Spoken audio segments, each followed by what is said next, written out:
మన ఆత్మీయ జీవితాలలో ఓ బలమైన కార్యాలు జరగాలి అని అంటే తప్పకుండా మారు మనసు పొందాలి, బాప్తిస్మం పొందాలి, పరిశుద్ధాత్మను పొందాలి.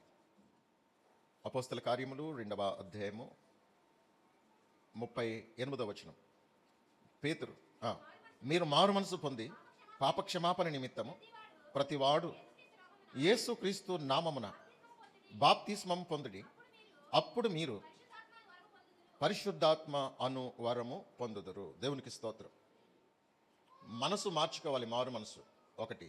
రెండవది, మనసు మార్చుకున్న వ్యక్తి తన అలవాట్లు మార్చుకోవాలి, పద్ధతులు మార్చుకోవాలి, ప్రవర్తన మార్చుకోవాలి, తన జీవన విధానాన్ని మార్చుకుని బాప్తిస్మం పొందాలి. ఈ బాప్తిస్మం పొందిన వ్యక్తి ఇక నేను ఈ లోక సంబంధిని కాదు, పరలోక సంబంధిని గనుక ఈ లోక సంబంధమైనటువంటి క్రియలలో జాగ్రత్తగా నన్ను నేను కాపాడుకోవాలని ఎల్లప్పుడూ భయంతో వణుకుతో మన ఆత్మీయ జీవితాన్ని వాక్యానుసారంగా మాత్రమే జీవించాలి.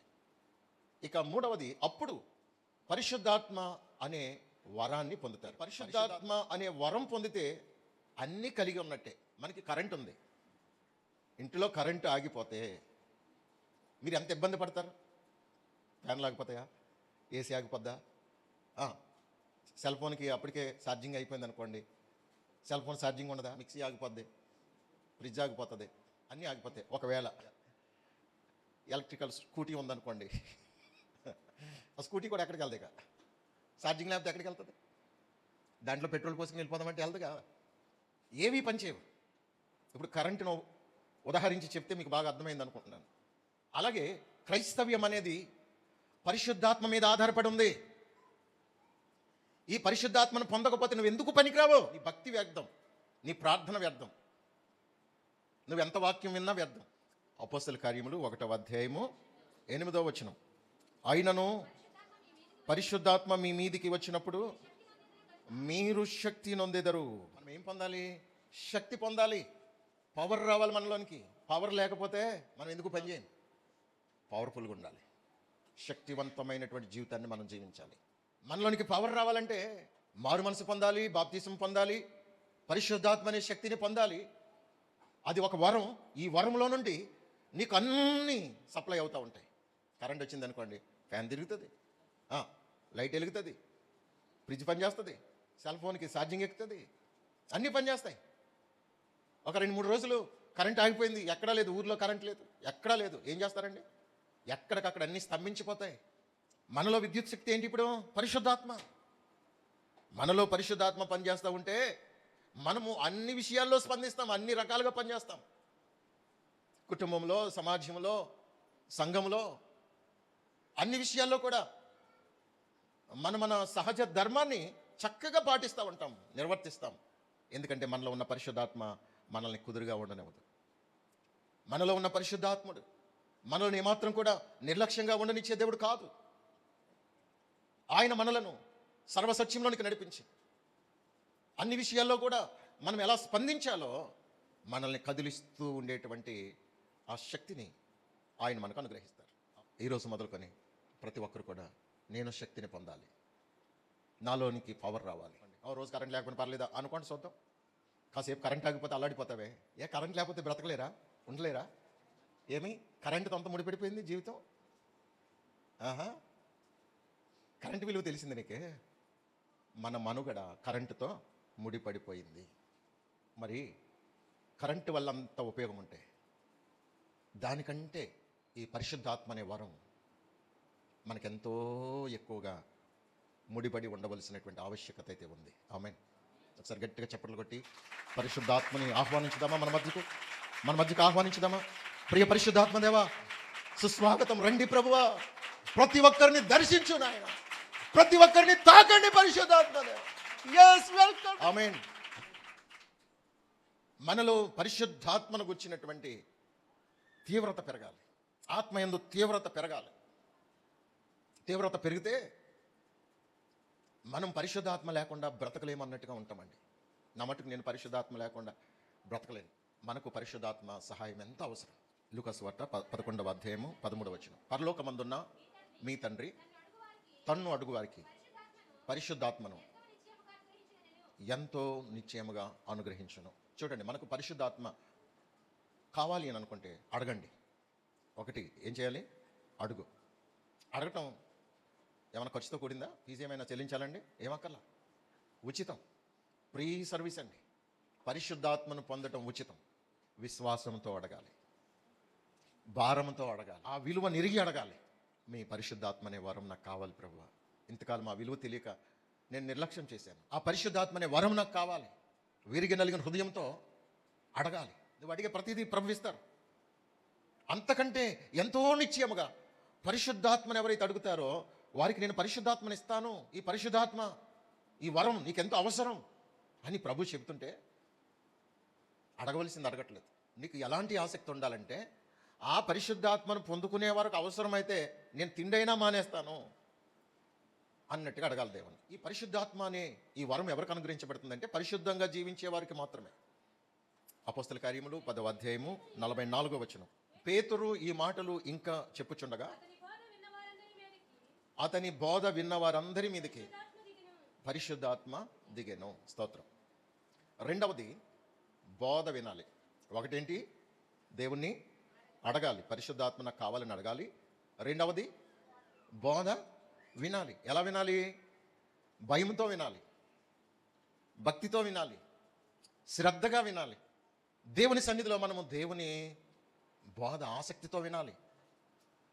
పేతురు గారు కొర్నేలి ఇంటిలో కొర్నేలి యొక్క బంధువులు, స్నేహితులు సమకూర్చబడి దేవుని వాక్యం వినటానికి ఆసక్తితో ఎదురు చూస్తున్నప్పుడు, దేవుని యొక్క మాటల్ని పేతురు గారు బోధిస్తూ ఉన్నప్పుడు, ప్రకటిస్తున్నప్పుడు వారి యొక్క ఆసక్తి ఎలా ఉందంటే, అవునా, అలాగా, నిజమా, మాకు ఇప్పటివరకు ఈ విషయాలు తెలియదే, అయ్యో దేవుడా, మాకెందుకు ఇంతకాలం ఈ గొప్ప వార్త మాకు మరుగైపోయి ఉంది, అయ్యో దేవుడా మమ్మల్ని క్షమించయ్యా, మేము ఇక నుంచి ఇది పెద్ద ఆయన చెప్పినట్టుగా మేము వింటాం అని భయంతో, వణుకుతో, ఆసక్తితో, ఆతృతగా వింటా ఉంటే ఆ బోధ విన్న వారందరి మీదకి పరిశుద్ధాత్మ దిగి వచ్చినట్లుగా చూస్తాం. మనము ప్రార్థించాలి, బోధ వినాలి. నిద్రాత్మ, ఈ దురాత్మ వాక్యం వినకుండా చేస్తుంది. నీకు తెలియకుండానే నిన్ను మోసగిస్తున్నాడు అపవాది. అందుకే ప్రతిరోజు ప్రార్థన చేయాలి. ప్రభువా, నేను దేవుని సన్నిధికి వెళ్ళిన తర్వాత నేను చాలా జాగ్రత్తగా గడపాలి అక్కడ అని ప్రార్థన చేయండి. ప్రార్థనాపూర్వకంగా దేవుని సన్నిధికి రావాలి. ఓరికే మనం ఏదో సరదాగా వచ్చినట్టు పోకూడదు. ఇక్కడికి వచ్చి దేవుని వాక్యాన్ని, ఉపదేశాన్ని, బోధని పట్టుకుని వెళ్ళాలి, భద్రపరుచుకోవాలి. దేవుని బోధ మన హృదయమందు ఉంచుకోవాలి.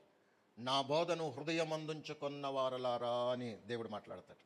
ఆమేన్. దేవుని బోధ, దేవుని వాక్యం, దేవుని ఉపదేశం, ఈ మెసేజ్ని వింటున్నప్పుడు హృదయం మందు ఉంచుకోవాలి, భద్రపరుచుకోవాలి, జాగ్రత్త చేసుకోవాలి. నీకు డబ్బు దాచుకోవటం తెలిసింది, బంగారం దాచుకోవటం తెలిసింది, కానీ వాక్యాన్ని దాచుకోవటం నీకు తెలియలా. నీ జీవితాన్ని భద్రపరిచేది దేవుని వాక్యం, దేవుని బోధ, ఆత్మ సంబంధమైన ఉపదేశం మనం జాగ్రత్తగా కాపాడుకోవాలండి. ఇటలీ పటాలం అనబడేటువంటి ఆ పటాలంలో, కొర్నేలి ఇంటిలో అన్యజనులు వారు దేవుని వాక్యం పేతురు గారు బోధిస్తూ ఉన్నప్పుడు వారు వినే విధానం, వారి ఆసక్తి చూసిన దేవుడు వారి హృదయాల్ని సరిచేసుకోవటం ద్వారా వారు అడగకుండానే బోధ వింటూ ఉన్నప్పుడే పరిశుద్ధాత్మ వారి మీదకి దిగినట్లుగా చూస్తున్నాం. వారికి పరిశుద్ధాత్మ అంటే ఏంటో తెలియదు, బాప్తిస్మ అంటే ఏంటో తెలియదు. అప్పటికి ఎవరు చెప్పలేదు. కానీ అలాంటి సమయంలో పరిశుద్ధాత్మ వారి మీదకి దిగటం ఏంటండి? ఇంతకాలం వస్తున్నారు, అడుగుతున్నారు, మీరు మీ మీదకి పరిశుద్ధాత్మ రావడం మీరు ఎప్పుడైనా గమనించారా? ఎందుకంటే హృదయాలు సరిగా లేవు, వేషధారణ, భక్తిహీనత, నటన. ఎందుకంటే ఆత్మీయ జీవితంలో సరైనటువంటి ఆ భారం, ఆ పట్టుదల లేకపోవటాన్ని బట్టి ఏదో పెదాల మీద ప్రభా నాకు పరిశుద్ధాత్మ అంటే, ఏదో పరిశుద్ధాత్మ అంటే కదా నాకు ఇచ్చే అంటున్నారు. ఆ కాసేపు తర్వాత మర్చిపోతున్నారు. వాక్యం వింటున్నారు, ఈ కాసేపు వింటున్నట్టుగా ఉంటున్నారు. ఇంటికి వెళ్ళిన తర్వాత ఎవరైనా ఈరోజు ఏం వాక్యం చెప్పారని అడిగితే ఏమో అని తెల్లమొహం వేస్తున్నారు. కారణం ఏంటంటే ఈ బోధ హృదయంలో భద్రం చేసుకోలేదు. దేవుని వాక్యం మన హృదయంలో నిజంగా భద్రపరుచుకునే మనసు మనకుంటే పరిశుద్ధాత్ముడు అడగకుండానే నీ మీదకి నీలోనికి రావడానికి ఆయన సిద్ధంగా ఉన్నారు. ఆమేన్. వాక్య సత్యం ఇది. బోధ వింటున్నప్పుడే వారి మీదకి దిగొచ్చింది. వారి భక్తి పనులు ఏం కాదు. అన్యజనులు అదే ఫస్ట్ టైము వాక్యం వింటాం, అదే ఫస్ట్ టైము దేవుని సన్నిధిలో గడపటం. వారికి ఎక్స్పీరియన్స్ ఏం లేదు. మీకు సంవత్సరాల ఎక్స్పీరియన్స్ ఉంటుంది చాలామందికి. నేను ఎప్పుడు చర్చికి వచ్చానో తెలుసా, మీ అందరికంటే ఫస్ట్ నేనే అని చెప్పేవాళ్ళు ఉండొచ్చు ఇక్కడ. ఓకే, నువ్వే ఫస్ట్. ఏంటి వరగబెట్టింది? పరిశుద్ధాత్మను పొందావా అని అంటే సీనియారిటీని బట్టి మనం ఎప్పుడు కూడా అతిశయపడటం కాదు. మన ఆత్మీయ జీవితంలో మనం ఎంత బలపడ్డాం. ఆ బోధ విన్న వారందరి మీదకి పరిశుద్ధాత్మ దిగినట్లుగా చూస్తున్నాం. మరి బోధ వింటున్నాం కదా, ఎలా వింటున్నాం? ఏ మనసుతో వింటున్నాం? ఎలాంటి భయంతో వింటున్నాం? మన ఆత్మీయ జీవితాలు బలపడాలి అని అంటే బోధ అనేది జాగ్రత్తగా వినాలి, ఆ ప్రకారంగా మనము నడుచుకోవాలి. మూడవది అపోస్తల కార్యములు 5వ అధ్యాయము 32వ వచనం. దేవుడు తనకు విధేయులైన వారికి అనుగ్రహించిన పరిశుద్ధాత్మయు ఈ సంగతులకు సాక్షులమై ఉన్నాము. మూడవది ఏంటంటే, దేవుని వాక్యం విని ఎవరైతే విధేయులుగా జీవిస్తారో, అనగా వాక్య ప్రకారం ఎవరైతే జీవిస్తారో, దైవజనులు చెప్పిన మాటకు ఎవరైతే విధేయులు అవుతారో,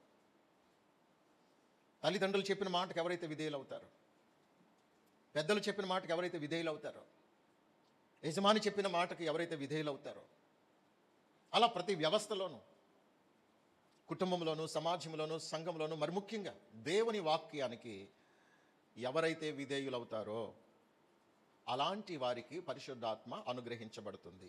ఆమేన్. పరిశుద్ధాత్మను పొందాలనేటువంటి ఆశతో దేవుణ్ణి అడగాలి. పరిశుద్ధాత్మ కొరకు అడగాలి. పరిశుద్ధాత్మను పొందాలని ఆశతో, భారంతో అడగాలి. ఒకటి. రెండవది బోధ వినాలి. ఎలా వినాలి? ఆసక్తిగా వినాలి, భయముతో వినాలి, శ్రద్ధగా వినాలి, ఏకాగ్రతతో వినాలి.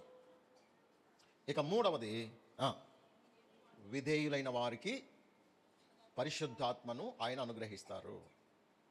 దేవుని వాక్యం వింటున్నప్పుడు, బోధ వింటున్నప్పుడు వినటమే కాదు, వినిన దాని ప్రకారం నడుచుకోవడానికి మనము విధేయులం అవ్వాలి. విధేయత అనగా చెప్పింది చేయడం, వినిన దాని ప్రకారం చేయడం, విధేయత చూపించాలి. దేవుడు తన వాక్యంలో నుండి, దైవజనుని ద్వారా దేవుడు ఏదైతే మాట్లాడుతున్నారో ఆ వాక్య ఉపదేశ సారాంశ, ఆ క్రియలు ఏవైతే ఉన్నాయో వాటన్నిటిని మనం చేయాలి. నిర్లక్ష్యం చేయకూడదు, వాయిదా వేయకూడదు, చూద్దాంలే చేద్దాంలే అని అనుకోకూడదు. ప్రతి విషయంలో కూడా వెంటనే స్పందించాలి, వెంటనే స్పందించాలి. మన స్పందన దేవునికి తెలిసిపోద్దండి. ఎవరి హృదయమో, ఎవరి ఆలోచనలు, ఎవరి తీర్మానం ఏమై ఉన్నదో దేవునికి తేటగా తెలుసు. కనుక దేవునికి మనం కనెక్ట్ అవ్వాలంటే వింటున్నప్పుడే మనలో ఒక స్పందన వచ్చేయాలి. ఇంటికి వెళ్ళిన వెంటనే ఈరోజే నేను ఇది ప్రారంభించాలి, ఇలా చేయాలి. ఇప్పటివరకు ఏ విషయంలో వెనకబడ్డానో, ఏ విషయంలో నేను నిర్లక్ష్యం చేశానో ఆ విషయంలో ఇది మొదలుకు నేను బాధ్యతగా ఉండాలి అనేటువంటి ఆ తీర్మానం నిన్ను విధేయతలోనికి నడిపిస్తుంది. విధేయత అనేది చాలా ప్రాముఖ్యమైనది. మీ పిల్లలు మీ మాట వింటే ఎంత సంతోషం అండి, వినకపోతే ఎంత బాధ వస్తుంది. దేవుడు కూడా అంతే. మనమందరం ఆయన పిల్లలంగా ఉండాలని దేవుడు మనల్ని పిలుచుకున్నారు. ఒక రోజున ఆయనతో పాటు మనల్ని అందరినీ కూడా తనతో పాటు యుగాలు జీవించడానికి తనతో చేర్చుకోవాలని ఆయన ఆశతో ఎదురు చూస్తున్న దేవుడు. మరి ఈ భూమి మీద మనకు విధేయత లేకపోతే పరలోకంలో ఆయనతో మనకు ఆ ప్రవేశం దొరుకుతుంది. ఒకసారి ఆలోచన చేయండి. అందుకే విధేయత అనేది చాలా ప్రాముఖ్యం. దేవుని వాక్యాన్ని వింటున్నాం, విన్న దాని ప్రకారం అలా జీవించడానికి మనం కట్టుబడి జీవించాలి. విధేయత అనేది చాలా ప్రాముఖ్యం. మన హృదయంలో ఓ బలమైన తీర్మానం రావాలి. ఇది మొదలుకొని నా యేసయ్య తన వాక్యం ద్వారా నాతో మాట్లాడిన ప్రతి దాన్ని నేను ఖచ్చితంగా చెయ్యాలని ఖచ్చితమైన తీర్మానం చేసుకోగలిగితే నిన్నెవరు ఆపలేరండి. అసలు నీ జీవితం అద్భుతంగా మారిపోతుంది. నువ్వు అనుకోవట్లేదు. ఏదైనా సరే మనం అనుకుంటేనే జరుగుతుందండి. చూద్దామని అనుకుంటే ఎప్పటికీ ఏది సాధించలేవు. నువ్వు ఖచ్చితంగా ప్రతి విషయంలో, సంఘ క్రమాల్లో కానీ, దేవుని వాక్య లేఖనాల ప్రకారం జీవించే క్రియల్లో కానీ, అన్నిట్లో కూడా నీకు ఒక తీర్మానం రావాలి. ఆచార సంబంధంగా జీవించడానికి ఇక్కడికి రాలేదు. ఒక ఆత్మ సంబంధమైన వ్యక్తులుగా సరిదిద్దబడ్డానికి వస్తున్నాం ఆయన సన్నిధికి. సరిదిద్దబడిన జీవితం ప్రత్యేకంగా ఉంటుంది. ఆమేన్. హల్లెలూయా. యోహాను సువార్త 14వ అధ్యాయం 26వ వచనం.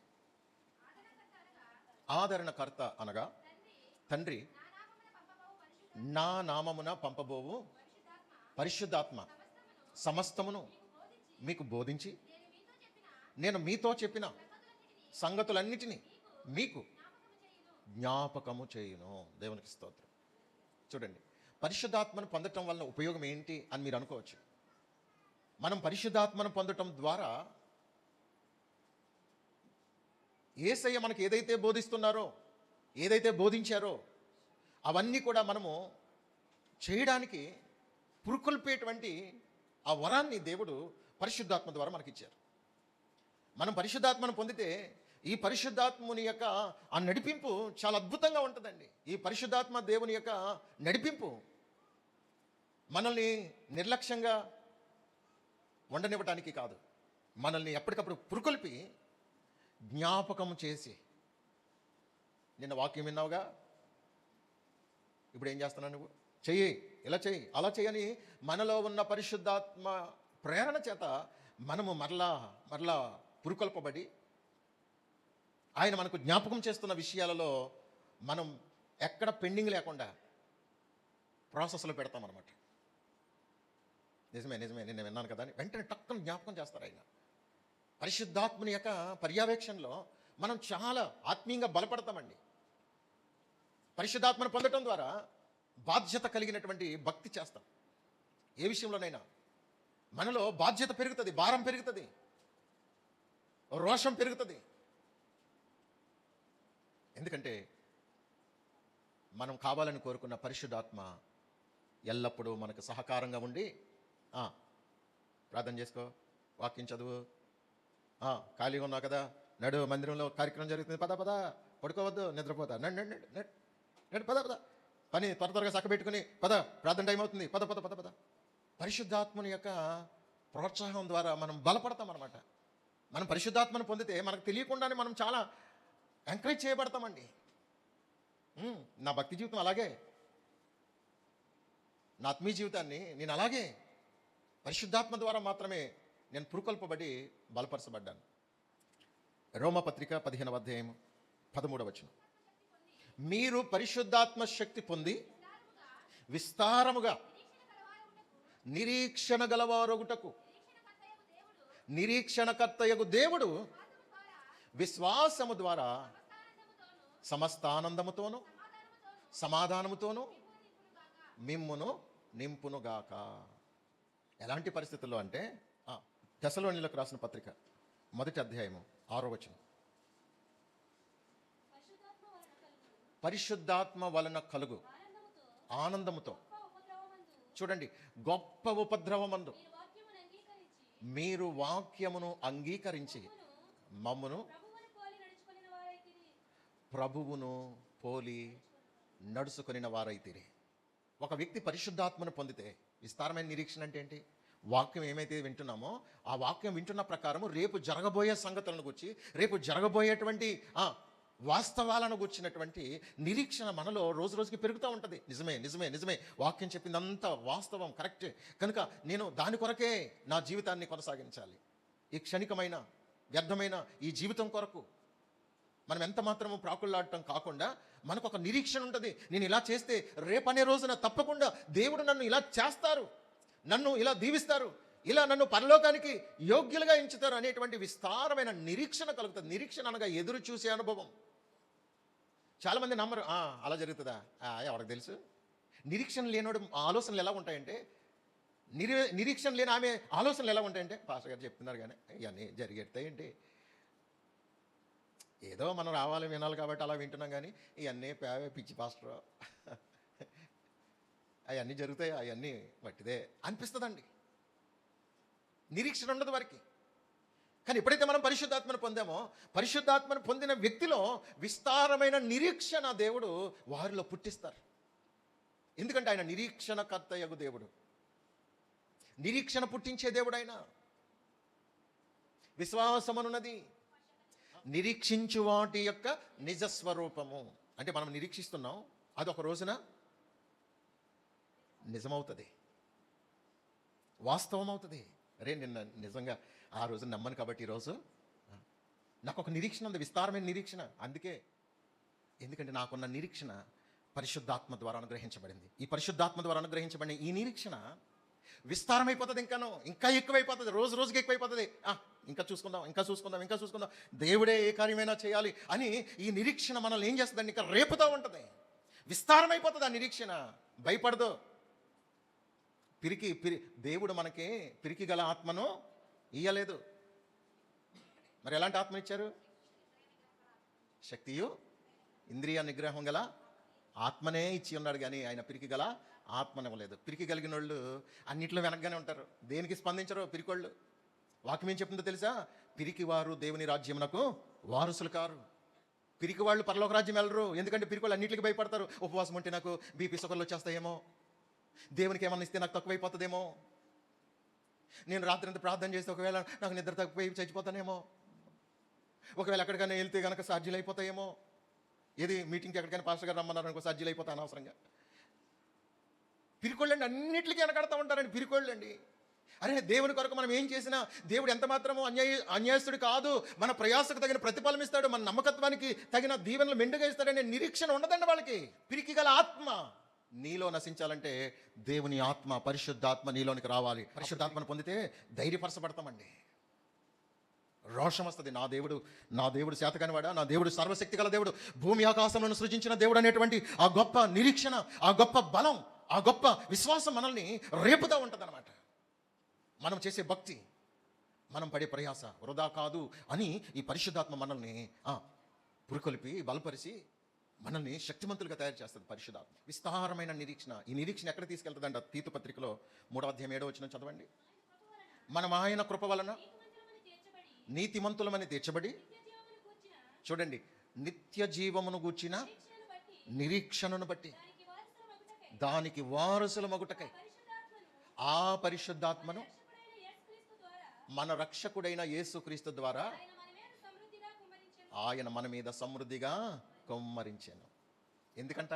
నిత్య జీవమును గూర్చిన నిరీక్షణ. రేపు నేను పరలోకంలో గ్యారంటీగా నేనుంటాను.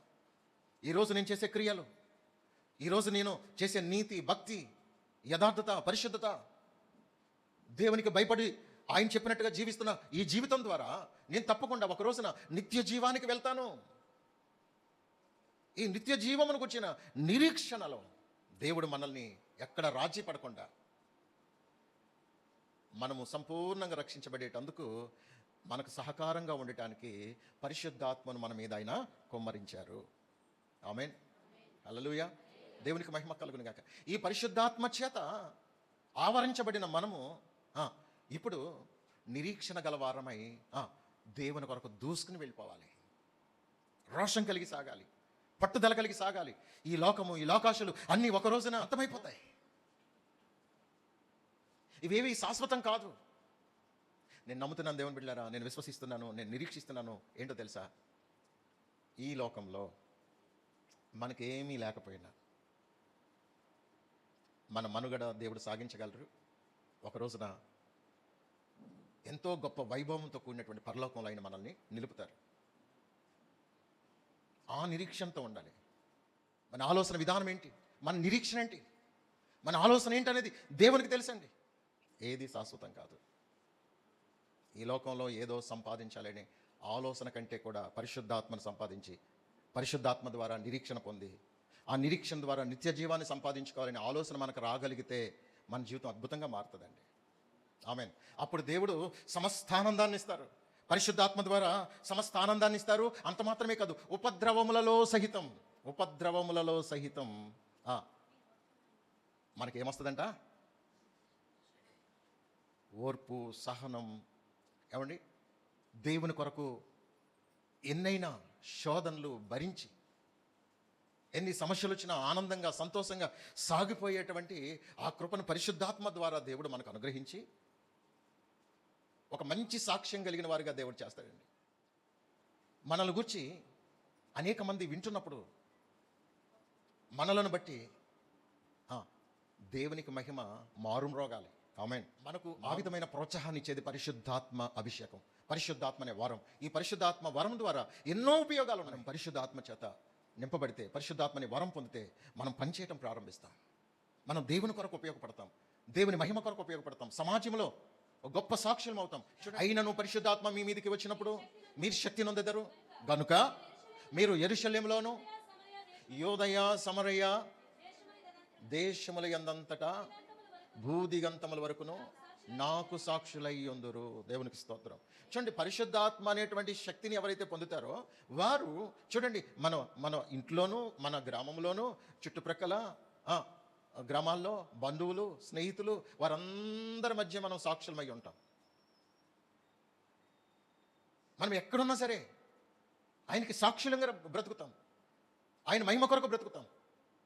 పరిశుద్ధాత్మ ద్వారా మనం ఆ విధంగా బలపరచబడతాం, పరిశుద్ధాత్మ ద్వారా రేపబడతాం, పరిశుద్ధాత్మ ద్వారా నడిపించబడతాం, పరిశుద్ధాత్మ ద్వారా మనము ఒక ప్రయోజనకరమైన జీవితాన్ని జీవించగలుగుతాం. అలాంటి కృప ప్రభు మనందరికీ సమృద్ధిగా అనుగ్రహించును గాక. ఆమేన్. ప్రార్థన చేసుకుందాం. ప్రభువా, అలాంటి పరిశుద్ధాత్మ నాకు కావాలి. ఆ పరిశుద్ధాత్మను పొందిన అనుభూతి నాకు కావాలి. ఆ పరిశుద్ధాత్మను పొందిన అనుభవం నాకు కావాలి. రండి, పరిశుద్ధాత్మ దేవా సంగమను రేపండి, విస్తార నిరీక్షణతో నింపండి దేవా. ఓ లార్డ్, హల్లెలూయా. వెస్లీ గారు వచ్చి మనల్ని ప్రార్థనలు నడిపిస్తారు. దేవా మీకు స్తోత్రమయ్యా, స్తోత్రమయ్యా, స్తోత్రం. అందరూ భారం కలిగి ప్రార్థన చేద్దాం. పరిశుద్ధాత్మను పొందకపోవటం వల్ల నువ్వు ఎంత వెనకబడిపోయావో, ఎంత శక్తిహీనంగా మారిపోయావో, ఇంట్లో కరెంట్ లేకపోతే ఎంత ఇబ్బంది కలుగుతుందో, ఎన్ని సమస్యలు ఉంటాయో, అలా నేను పరిశుద్ధాత్మను పొందకపోవటం వలన నీవు దేవుని సంఘములో ఉపయోగం లేని వ్యక్తిగా, సమాజంలో నిరుపయోగమైన వ్యక్తిగా, ఒక సమస్యగా మారిపోయావు నీవు. మనము దేవుని సన్నిధిలో మనం ప్రార్థన చేద్దామా?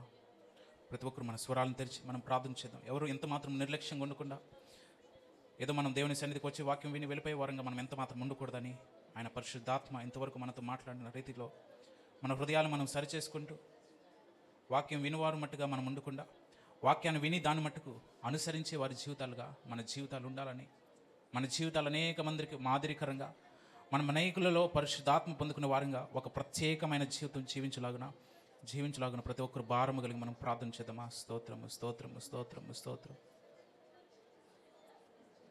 నీకే స్తోత్రం పరిశుద్ధాత్మ దేవ, సుస్వాగతము ప్రభా, నీకే స్వాగతము ప్రభా. మన హృదయాలు పరిశుద్ధపరచబడాలని దేవుని యొక్క వాక్యం చెబుతుంది. మన హృదయాలు పరిశుద్ధపరచబడాలి. మన హృదయాలు పరిశుద్ధపరచబడితేనే ఆయన యొక్క మహిమను మనం చూస్తాం, ఆయన యొక్క తేజస్సును మనం చూడగలుగుతాం. ఆయన నిత్య రాజ్యంలోనికి స్వతంత్రించుకోవడానికి మనము వారసులం అవుతాం. కనుక ప్రతి ఒక్కరూ పరిశుద్ధాత్మ అనుభవం పొందుకునే విధముగా మనం ప్రతి ఒక్కరు ప్రార్థన చేద్దాం. స్తోత్రం, స్తోత్రం, స్తోత్రం. మహాపరిశుద్ధుడ, ప్రేమగల తండ్రి, నీ ఘనమైన నామానికి లెక్కలేని స్తోత్రం, స్తుతులు చెల్లించుకుంటున్నాం ప్రభువా. ఈ ఉదయకాల సమయంలో, ఈ పునరుత్థాన దినమునందు మిమ్మల్ని ఆరాధించడానికి మీరు మాకు ఇచ్చినటువంటి ధన్యతను బట్టి మీకే వందనాలు, స్తుతులు చెల్లించుకుంటున్నాం ప్రభా. ఇంతవరకు మేము గడిపిన సమయము అనగా ప్రభా, మీరు ఇంతవరకు మాట్లాడిన ప్రతి ఒక్క మాటను బట్టి మీకే వందనాలు, స్తుతులు చెల్లించుకుంటున్నాం. మా హృదయాలను దర్శించినందుకు మీకే వందనాలు ప్రభా.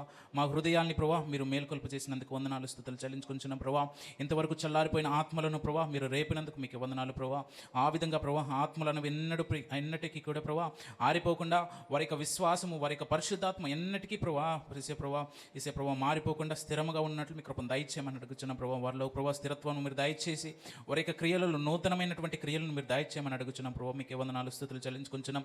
వారు చేసుకునే ప్రతి ఒక్క తీర్మానాలు ప్రభా, యేసే ప్రభువు సన్నిధిలో ప్రభా వారు చేసుకుంటున్న ప్రతి ఒక్క తీర్మానము ప్రభా దానికి మీరు ముద్ర వేసి, వాటి నుండి ఎన్నటికీ ప్రభా వారి యొక్క ఊహలు కానీ, వారి యొక్క తలంపులు కానీ మార్చుకోకుండా ప్రభా ఆ మాట మీద నిలబడడానికి మీ కృపను దయచేయమని అడుగుచున్నాం ప్రభా. మీరు ప్రభా వారు మీ సన్నిధిలో చేసుకున్న తీర్మానానికి ప్రభా మీరు ముద్ర వేసి, వారి జీవితంలో ఇంకా ఆశీర్వాదానికి ద్వారాలు వారు యేసే ప్రభా ఈ పరిశుద్ధాత్మ ద్వారా ప్రభా వారు వెలిగించుకోవడానికి మీ కృపను దయచేయమని అడుగుచున్నాం ప్రభా. యేసే ప్రభా ఎంత ప్రాముఖ్యమైనదో ప్రభా పరిశుద్ధాత్మ అనేది ప్రభా మా జీవితంలో ప్రభా మీరు తెలియజేసిన వాక్యాన్ని బట్టి మీకు వందనాలు, స్తుతులు చెల్లించుకుంటున్నాం ప్రభా. ప్రతి ఒక్కరితో మీరు మాట్లాడారని నమ్ముచు విశ్వసిస్తున్నాం ప్రభా. యేసే ప్రభా ప్రతి ఒక్కరిని మీరు దర్శించినందుకు వందనాలు ప్రభా. మేము మీ సన్నిధిలో గడిపిన సమయం ఎంత మాత్రం కూడా ప్రభా వ్యర్థం కాదని ప్రభా మేము ఎరిగి ఉన్నాం కనుక ప్రభా ఆ సమయానంతటిని ప్రభా మీ సన్నిధిలో చేర్చుకోమని అడుగుచున్నాం ప్రభా. ఇంతవరకు నిలబడ్డ దైవజన్ని మీరు నిలబెట్టినందుకు వందనాలు, స్తుతులు చెల్లించుకుంటూ ఇంకనూ అనేకమైనటువంటి ఉపదేశములు మా అందరితో మీరు మాట్లాడమని అడుగుచున్నాం. సేవకుని మీరు బలపరచండి. ఇంకా అనేకమైన నూతనమైన సందేశాలతో ఇంకా పరిశుద్ధాత్మ అనుభవాలు మా అందరికీ మీరు తెలియజేయనట్లు మీ కృపను దయచేసి, అలాగే ఈ కోడికనంతటిని ఈ ఆరాధన అంతటిని మీరు మహింకరంగా నడిపించినందుకు మీకు వందనాలు చెల్లించుకుంటూ యేసు పరిశుద్ధామను ప్రార్థించి అడివేడుకుంటున్నాం తండ్రి, ఆమేన్. మన పరమ తండ్రి అయిన దేవుని ప్రేమ, కుమారుని యేసుక్రీస్తు వారి యొక్క మహాకృప, ఆదరణకర్తైన పరిశుద్ధాత్మని యొక్క అన్యోన్య సహవాసము, సమాధానము, నిత్య కాపుదల భద్రత ఇప్పుడు ఎప్పుడు ఎల్లప్పుడు ఇక్కడున్న వారితో, లోకంలో ఉన్న పరిశుద్ధులందరితో సదా ఆయన కృప తోడై ఉండును గాక. ఆమేన్, ఆమేన్, ఆమేన్.